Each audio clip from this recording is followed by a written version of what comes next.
cordial saludo a todos los que nos acompañan en su programa sobre el Catecismo de la Iglesia Católica.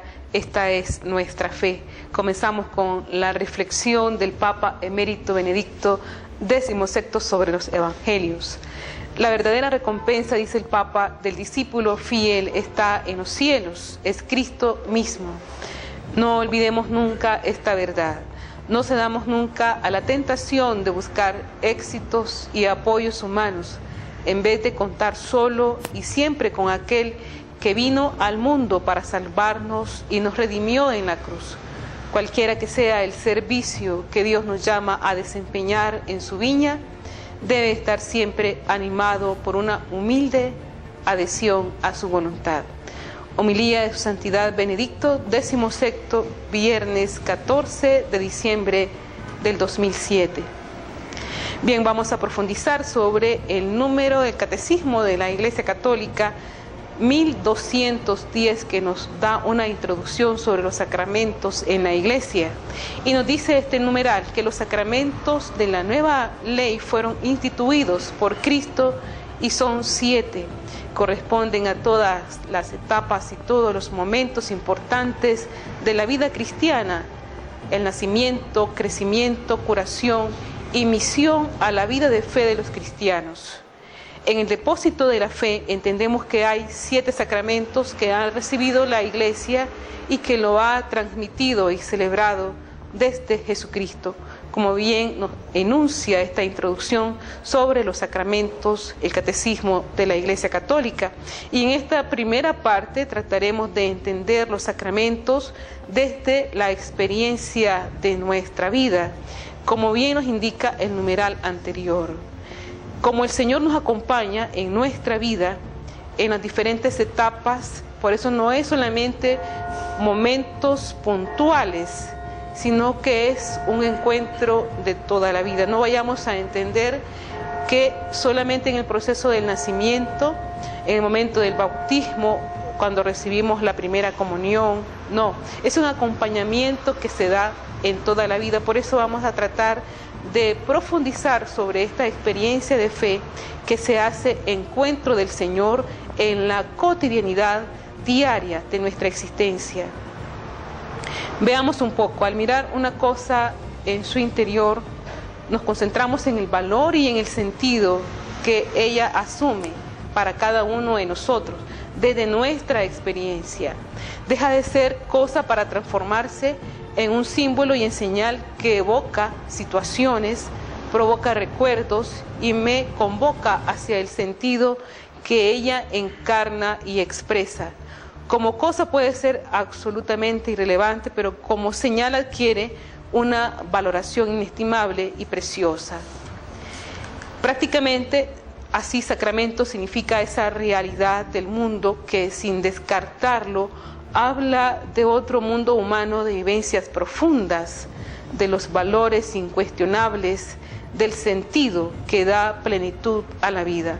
Comprender este modo de pensar es abrirse a la acogida de los sacramentos en la fe. Y ellos radicalizan los sacramentos naturales entre los que vivimos lo cotidiano, desde esta experiencia en la cual la costumbre misma se va haciendo un ritual. Así vamos a tratar de profundizar sobre el sentido de los sacramentos en nuestra vida. El sacramento modifica el mundo. El agua puede ser cualquiera, pero tomada en una vasija de barro, para quien entiende la visión interior de las cosas, es dulce, fresca, saludable, comunica vida. Habla del misterio que habita en las cosas. Es entonces que podemos comprender que el hombre posee ese don extraordinario que puede hacer de un objeto un símbolo y de su acción un rito. Veamos otro ejemplo. Tomar café con un amigo. Cuando alguien nos visita, nos sentamos y compartimos cómodamente, le ofrecemos café caliente. Se toma no por placer, ni por el gusto del sabor amargo, ni porque la acción posee otro sentido, ya que se trata de algo ritual para celebrar el encuentro y saborear la amistad. Estamos tratando de poner estos ejemplos para poder saber que el Señor también sale a nuestro encuentro en nuestra vida diaria y que esa vida diaria Él la hace producir y la hace también significar una experiencia de gracia. San Pablo en 1 Corintios 11 del 20 al 22 lo comprendió bien.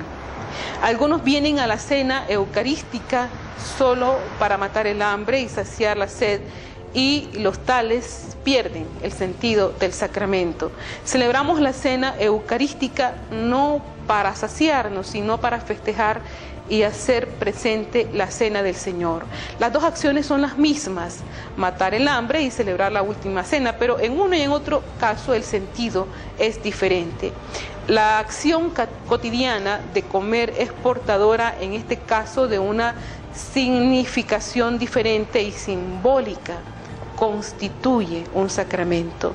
El sacramento posee, por tanto, una profunda relación con lo humano. Cortarlo sería pues cortar la propia raíz de la vida y enturbiar la relación del hombre con el mundo y del hombre con Dios en todo su misterio. De ahí que la gracia puede venirnos por medio de la palabra de un amigo, una mirada suplicante, un gesto de reconciliación. Todo puede ser vehículo sacramental de la gracia y poder detectar y acoger la salvación bajo signos concretos es obra y tarea pues de una fe madura. De ahí que un encuentro que produzca en nosotros esa próxima relación con el Señor, con la gracia, y de ahí que es preciso educarse para ver el sacramento en su sentido más profundo, y es importante que podamos descubrir la irrupción de la gracia en nuestra vida, en la comunidad, como esta simultáneamente nos puede llevar a Dios, como hemos dicho, una palabra, un consejo, es testimonio mismo de una persona. Hace de ello el encuentro vivo con Jesucristo resucitado. De ahí el valor de los signos y símbolos que vienen representados en nuestra vida ordinaria, en nuestra vida cotidiana. Nuestras acciones también el Señor las eleva, las trasciende, las santifica, y todo esto que se ritualiza, el Señor lo convierte en una acción de gracia, en un canal de gracia. Veamos a continuación cómo esta realidad en la cual está envuelta el hombre en su cotidianidad, el Señor también la hace un canal de gracia. Jesús, en su vida pública, se sirvió de las cosas más corrientes para anunciar a la gente sencilla el reino de los cielos. En sus milagros y en sus parábolas parte de lo real visible para significar lo sobrenatural invisible.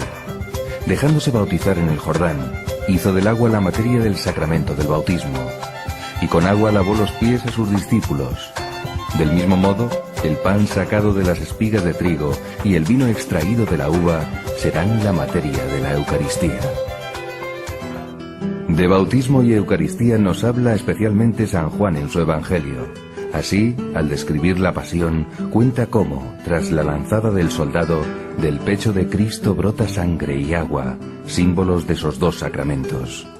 Y fue el milagro de la multiplicación de los panes y los peces, aquí, junto al lago de Tiberíades, el que le dio ocasión para su asombroso discurso eucarístico en la sinagoga de Cafarnaún. Quien come de este pan, vivirá eternamente. Y el pan que yo he de dar es mi carne para la salvación del mundo. Algunos protestantes piensan que Jesús hablaba en sentido figurado. Si así fue, ¿por qué se escandalizaron los judíos? Él debe estar loco. ¿Cómo puede él darnos a comer de su carne? Le habían oído bien, pero no le comprendían. Jesús insiste.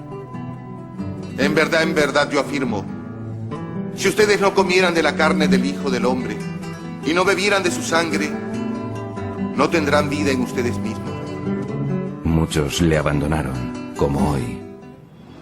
Para animarles a entender, les recordó que comieron el maná en el desierto y murieron, mientras que el pan que les va a dar, su propio cuerpo, saciará su hambre siempre. Les dará vida eterna. En el pozo de Sicar le dijo algo semejante a la samaritana. El que beba del agua que yo le daré no tendrá sed nunca más. El hambre y la sed de que habla Jesús no son materiales, son hambre y sed de Dios, como la que sufren hoy tantos hombres sin saberlo. Ante la pobreza y la injusticia, algunos han convertido a Cristo en un líder social o político que resuelve problemas temporales. Es el mismo error de hace 2000 años. Cuando multiplicó los panes, imaginaron que venía a liberarles del hambre y quisieron hacerle rey. Eso es cortar las alas al amor, que ve más allá de lo material. No es un trozo de pan lo que recibimos en la comunión, es el mismo Cristo, el que hace crecer la gracia que nos dio en el bautismo y promete resucitarnos en el último día. Tenemos otro ejemplo. De vez en cuando se cuece pan en casa.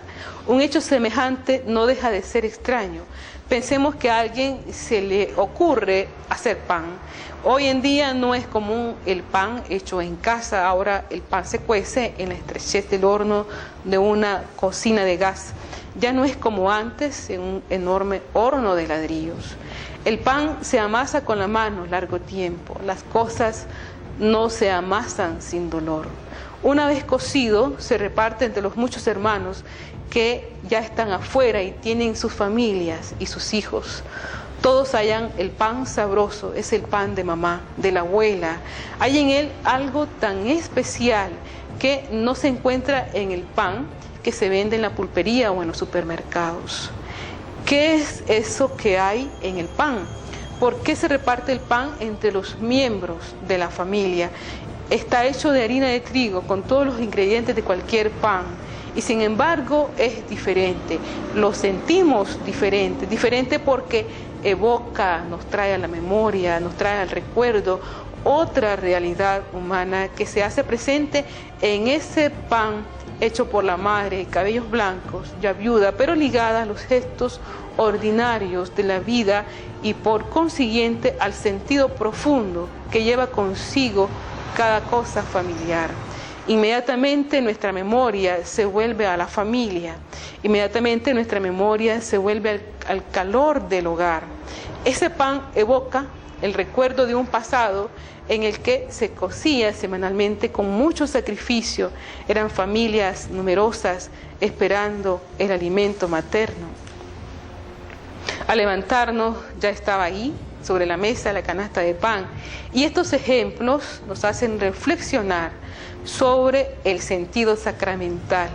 Signo y símbolo significan, evocan algo y hacen presente una experiencia ya vivida. Este se caracteriza por el modo como el hombre aborda las cosas, no indiferentemente, sino creando lazos con ellas y dejándolas entrar en su vida. Entonces ellas comienzan a hablar y a ser expresivas. Para quien contemple todo a partir de Dios, todo el mundo es un sacramento. Cada cosa, cada suceso histórico se destacan como sacramento de Dios y de su divina voluntad. Pero esto solo es posible quien vive a Dios. En el caso contrario, el mundo es opaco, es turbio, es gris, es una realidad meramente inmanente, física nada más. Y en la medida en que alguien con esfuerzo y lucha se deja asumir y penetrar por Dios, en la misma medida se verá premiado con la transparencia divina de todas las cosas. Los místicos nos dan la mejor prueba de esto. Recordemos a San Francisco de Asís, que se sumergió de tal forma en el misterio de Dios que de repente todo se transfiguró para él. Todo hablaba de Dios y de Cristo. El gusano del camino, el cordero del campo, los pájaros en los árboles, el fuego, la muerte, llamada por él hermana muerte. Dios lo llena todo, la inmanencia, la transparencia, la trascendencia, como dice San Pablo en su carta a los Efesios 4:6. Solo hay un Dios y Padre de todo, que está por encima de todo, ya nos evoca la trascendencia, a través de todo, la transparencia, y en todo, la inmanencia. Algo semejante ocurre en la Iglesia. La fe en el Señor presente que vivifica el credo se expresa en la liturgia, se encarna en las instituciones y vive en las tradiciones. Todo eso constituye un sacramento, es decir, el instrumento mediante el cual el Señor, invisible en el cielo, se hace visible en la tierra, dentro y detrás de las señales sensibles, como son los sacramentos. Se esconde la verdadera realidad salvífica de la Iglesia, Jesucristo y su misterio. La Iglesia ciertamente